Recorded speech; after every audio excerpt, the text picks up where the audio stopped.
If you got $1,000 in a Razor mini bike and you want to build something cool, let's see what that $1,000 can get you.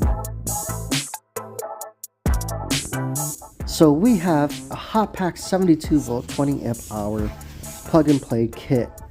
This packaging is really awesome, nice and tight. What we have here is a heat sink for an MY1020 motor, and it comes with the grease.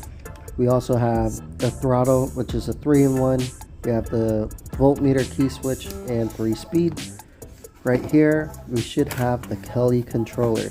It's the 7215 model. This is going to produce 90 amps and 200 peak. Also comes with a Bluetooth module, which is awesome, and a mounting bracket. In this box, we have the motor. This is a Kunray 3000 watt MY1020 Plus. So that's going to have the internal temp sensor and the upgraded phase wires.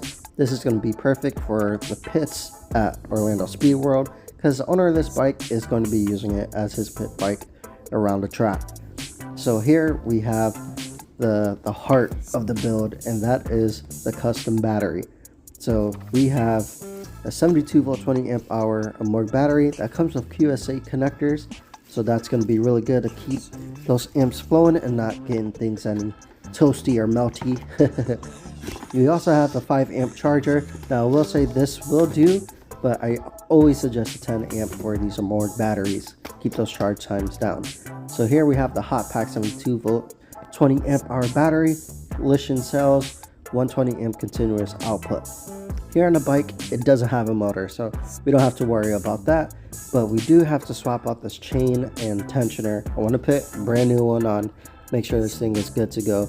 And yeah, I don't know if that's mud or poop on the tire, but it didn't smell. But don't worry about that. We'll get to the build later. Let's go ahead and swap this out. It's an 8mm on the tensioner. Take it off.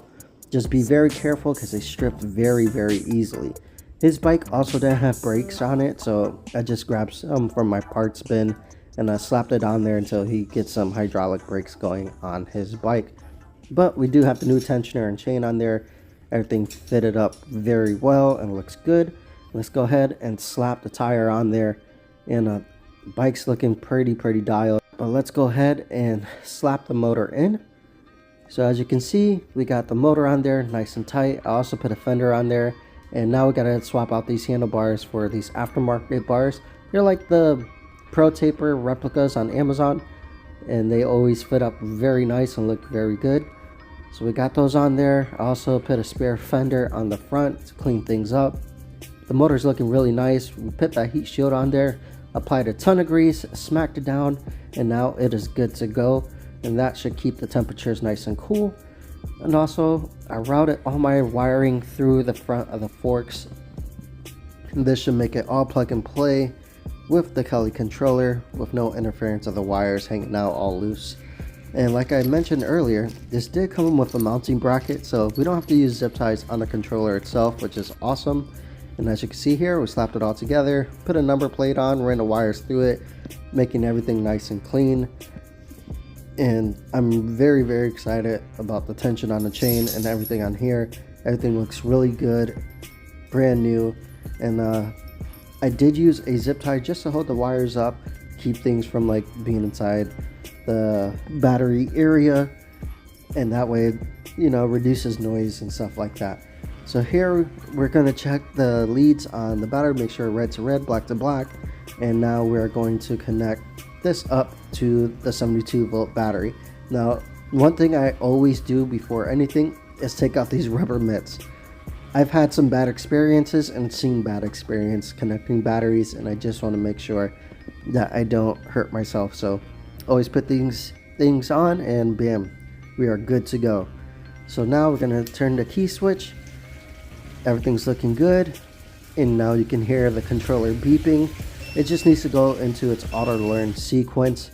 So I will be connecting the controller to my phone through Bluetooth and doing the auto learn sequence to make sure this thing is ready to go. But everything looks good. Can't complain. Very simple to do. I highly recommend if you want just something to get around with that's fun and fast and quick and will have torque. go with a Hotpax kit. 72 volt, 20 amp hours. That's going to get you anywhere between 25 miles to like 32 miles if you're taking it easy.